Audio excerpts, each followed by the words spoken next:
ये मांग जब तक पूरी नहीं हुई तब से हम लोग यहाँ हिलने वाले नहीं है बेटा।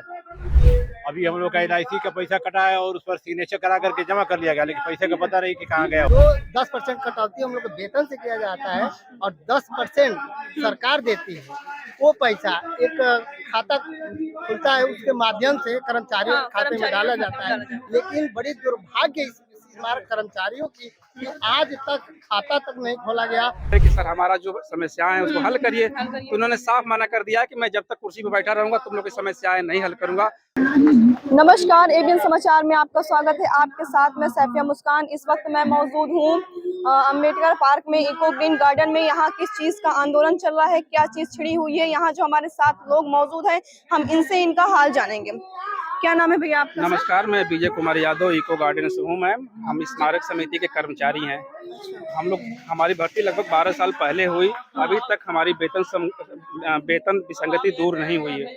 अभी तक हम लोग 1300-1400 पे ग्रेड पे यहाँ नौकरी करते हैं, जो कि सन 16 में ही ये सब खत्म कर दिया गया था।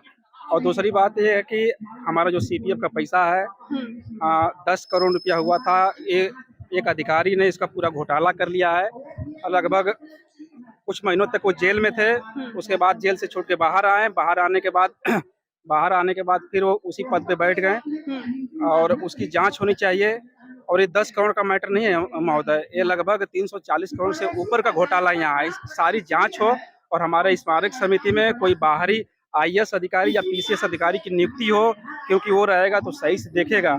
हम लोग बहुत परेशान हैं, इसीलिए हम लोगों ने धरना दिया है कि ताकि सरकार हमारी बातें सुने। और देखिए, सरकार से हमारी कोई शिकायत नहीं है, क्योंकि योगी जी ने हमारा सारा बजट हर साल देते हैं, लेकिन वो आते आते अधिकारियों के जब हाथ में आता है तो रोक लिया जाता है और साल के अंत में वो फिर बजट वापस कर दिया जाता है।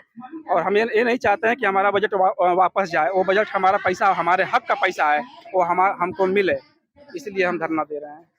कौन यहाँ पे अधिकारी इस वक्त मौजूद हैं, यहाँ पे जो देख रहे हैं? यहाँ पे प्रबंधक प्रशासन है, आशीष कुमार सिंह है, और वित्त प्रबंधक है अमरमणि उपाध्याय जी हैं, देवमणि उपाध्याय जी हैं, और उनके एक समकक्ष छोटे अधिकारी हैं विजय सिंह जी हैं। यही लोग हैं इस समय देख रहे हैं जो। तो इनसे आपने अपनी बात रखी है? जी, हमने रखी है इनसे बात।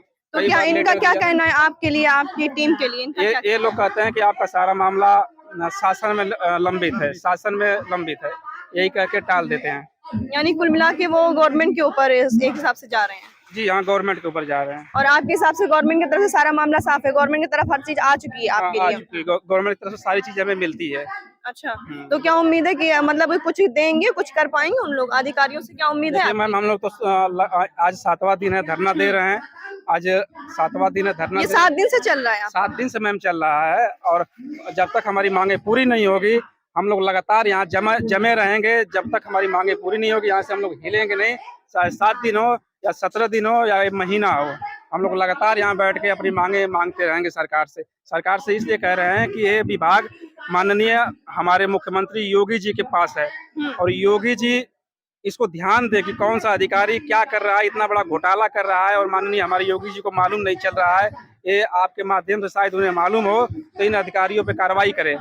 हम ये चाहते हैं कि आपके चैनल के माध्यम से माननीय योगी जी को बातें पहुंचे कि आपके विभाग में जो आप देख रहे हो, आपके पास रखे हो, किसी मंत्री को नहीं दिया हो कि घोटाला हो जाएगा, आपके पास खुद है, और उस विभाग में इतना बड़े बड़े घोटाला हो रहे हैं। 10 करोड़ का तो ये सार्वजनिक है, और कई 100 करोड़ का इसमें घोटाला हुआ है, जो कि जांच का विषय है सर। बिल्कुल बिल्कुल। आपका क्या कहना है सर इसमें? मैम, ये जो हम लोगों का धरना प्रदर्शन शांतिपूर्वक ढंग से विगत 1 सप्ताह से चल रहा है, इस पे मैं तो पहली बात ये कहना चाहूँगा कि किसी बड़े अधिकारी ने इसका संज्ञान नहीं लिया, क्योंकि बड़े अधिकारी हमारे आदरणीय बीसी साहब यहाँ पे देखते हैं एलडीए के, उनसे कई बार संपर्क किया गया। बीसी साहब ने भी समय दिया है 14 तारीख को वार्ता के लिए, लेकिन कोई सकारात्मक पहल नहीं हो पा रही है उन लोगों की तरफ से। और चूंकि चीज़ें शासन स्तर पे लंबित हैं, ऐसा लोग हमारे अधिकारियों द्वारा बताया जाता है, तो इनके भी हाथ में कोई चीज़ें नहीं रहती है।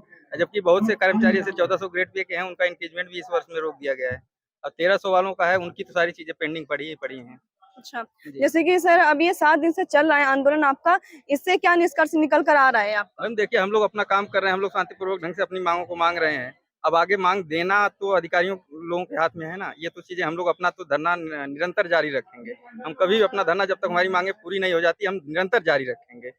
इसको कभी भी यहाँ से हम लोग हटेंगे नहीं जब तक सारी मांगे हमारी पूरी नहीं हो जाती। क्या कहना है वैसे, मतलब क्या अभी इस वक्त क्या, मतलब क्या चर्चा चल रही है इस बीच?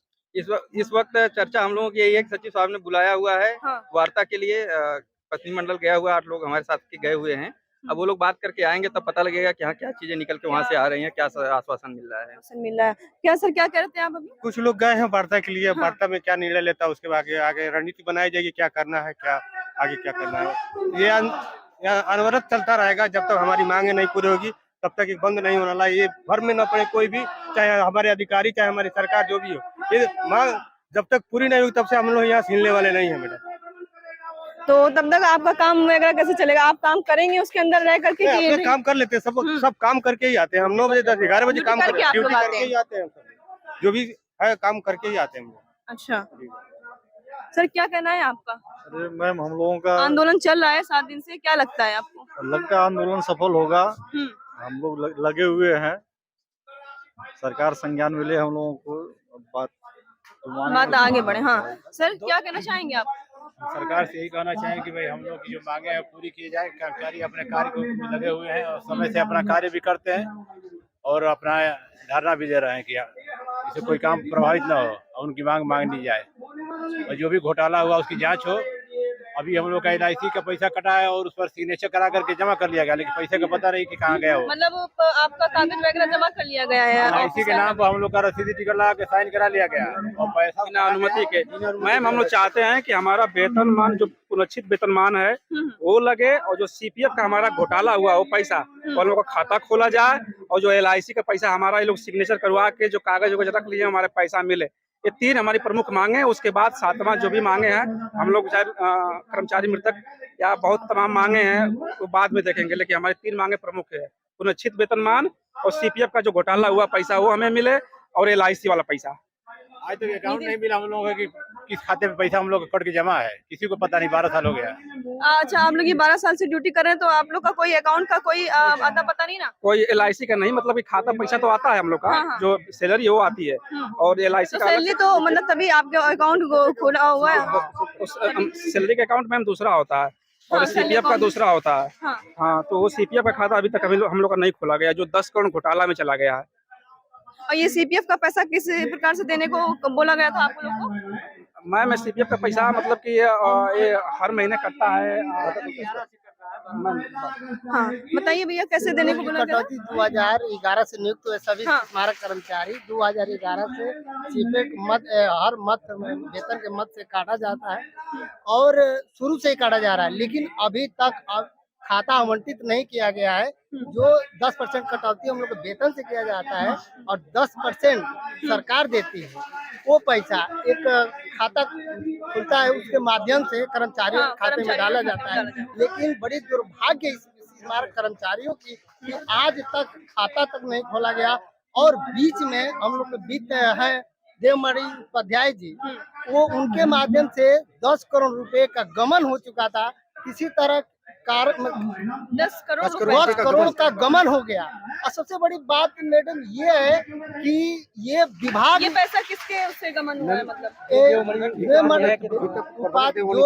जो वित्त हमारे हैं देवमणि उपाध्याय जी, उनके द्वारा जो है कि ये गमन किया गया था। ये जेल भी जा चुके हैं और सबसे दुर्भाग्य है कि जेल जाने के बाद आने के बाद फिर उसी पद पे कार्यरत है। मैं तो जो ये विभाग हमारा जो है, ये एक अधिकारी हो के मतलब ये खुद भी जेल। हाँ, ये अधिकारी CPF घोटाले में 10 करोड़ CPF घोटाले में जेल गए थे। उसके बाद में ये काम किए कि बहाल होके आए और जैसे तैसे आए, फिर उसी पद पे बैठ गए। और जब उसी पद पे बैठ गए तो कुछ कर्मचारी दोबारा गए कि सर हमारा जो समस्याएं हैं उसको हल करिए। तो उन्होंने साफ मना कर दिया कि मैं जब तक कुर्सी पे बैठा रहूंगा तुम लोग की समस्याएं नहीं हल करूंगा। उसके बाद कर्मचारी उग्र हो गए मैम और उसी दिन से धरना शुरू हो गया। हाँ, हम लोग चाहते हैं कि बर्खास्त हो या इनकी CBI जांच हो, बाहरी टीम कोई जांच करे, इनको फिर दोबारा जेल हो और आपका पूरा पैसा आपको दिया जाए, पूरा पैसा मिले। जैसा कि आपने सुना कि यहाँ कितने कर्मचारी अपने काम अपनी मजदूरी करने के बावजूद भी इनको पूरा पैसा नहीं मिल रहा और कितने बड़े बड़े अधिकारी होने के बावजूद ये इन पैसों का गमन कर रहे हैं। इनकी इनकी मजदूरी इनको नहीं दे रहे हैं, इनकी पूरी सफलता इनको नहीं दे रहे हैं। इन लोग बेचारे जो इतनी गर्मी में मेहनत कर रहे हैं वो इनको नहीं दे पा रहे। जो गवर्नमेंट का दिया हुआ पैसा नहीं दे पा रहा अधिकारी, वो लोगों की मदद क्या करेगा वर्दी पहन के। मेरी गवर्नमेंट से इतना ही दरखास्त है, इन लोगों का कहना है, हम इनकी तरफ से पूरी जोर तोड़ से खड़े हैं, पूरी कोशिश करेंगे हम आप लोगों की तरफ से कि गवर्नमेंट से हम कहेंगे कि आप लोगों का पूरा पूरा पैसा दिया जाए, आप लोगों की मजदूरी आप लोग को दी जाए। इसी के साथ मैं और भी आगे बढ़ूंगी। मैं सैफिया मुस्कान, एबीएन समाचार।